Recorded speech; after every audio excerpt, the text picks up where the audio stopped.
As many of you know, Holloman Air Force Base is the largest employer in town, employing close to 6,000 people. In addition to that, we have the German Air Force Base and the White Sands Missile Range nearby. We all have a very close relationship with the military. And don't forget that we also have a small population of veterans and retirees in town.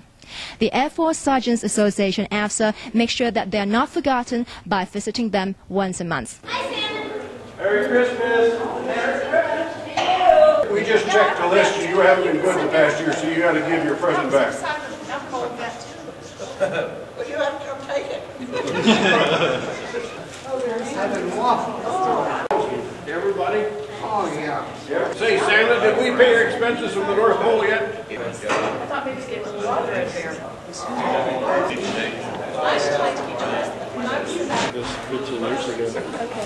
I'm at Aristocrat Assisted Living Center. Next to me is Pfeifle, the president of the local chapter of AFSA, as well as Gilbert Isley, the senior advisor of the local chapter. Now, AFSA has been going around different homes this morning visiting veterans, so this is your second stop. Yes, we've been already to Betty Dare and visited them, and we'll be going on to Casa Arena today. Then next Tuesday, we'll be going on to Beehive, and then we'll venture out to the Mescalero Apaches and their veterans that they have. AFSA is really busy visiting different homes. Now, you guys are very consistent, doing it every month, going to different cities, visiting veterans. What's the drive behind you all that makes it all happen, that you're so consistent in visiting veterans? Well, it goes back a few years, about 15 years. I started this when I was exalted ruler of the local Elks. I visited Betty Dare. And at that time, talking with the head nurse, we never forget a veteran. That's one of the things. So I kind of got out and seen where the veterans are at. And talking there, they had at the time 6 veterans. And she says, well, do you have time, Mr. Isley, to go visit one? And I says, yes. And so she took me down the hall, and I don't know his last name. First name was Glenn.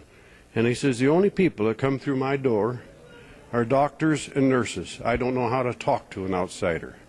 Well, I decided then that they were going to have somebody rather than outsiders visit them. Now, besides visiting the veterans in different homes, I know AFSA is actually existing for a different reason. What is the mission of AFSA? The mission is to provide the best entitlements and benefits for not only the airmen, but also for their families. And that's what our lobbyists do. Every day, except 1 January and 25 December, we have somebody present on Capitol Hill. I understand that you have a lot of members in the local chapter. How many do you have right now, and usually who are your members? Currently we have around 800 members, from Airman Basic all the way up to the Wing Commander, General Goldfein. You also mentioned about Capitol Hill just now. Every year Congress makes many decisions that directly affect the lives of enlisted people and their families. Now, you have a voice in Capitol Hill, which is really good. And do you have some examples that you actually have successfully fight for the rights for the enlisted? Yes, what did I tell you earlier? Yes, we have several. Right now, I think of possibly one of the things that most people do not realize, that the benefit of having on-base military schools is brought up quite frequently, a couple times a year. They'd like to eliminate them, and we have been standing fast on this. Also, we have the Montgomery GI Bill. It looks very promising on that now, that the credits that a person is signed up for, if they're not used by the individual, we hope to make that available to their family and spouses. From the perspective of your local chapter or the people from Holloman Air Force Base, what are some pressing issues that they're talking about right now?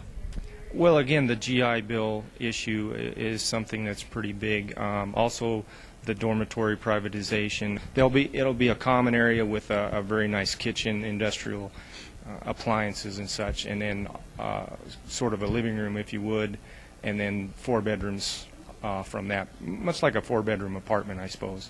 That's a kind of a big issue right now. Now, I'm just curious, what's the difference between a member and a non-member, since you are fighting for the rights of the enlisted in general? Let's put it this way.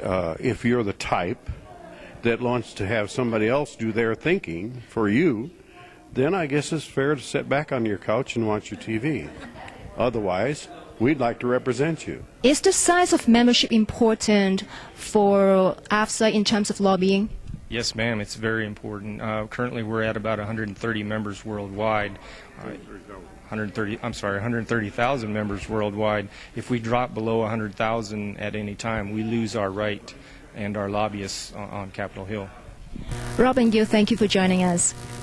If you want to help improve the life of enlisted people, contact your local chapter and see how you can make a difference. This is Angie Palmer reporting from everythingalamogordo.com.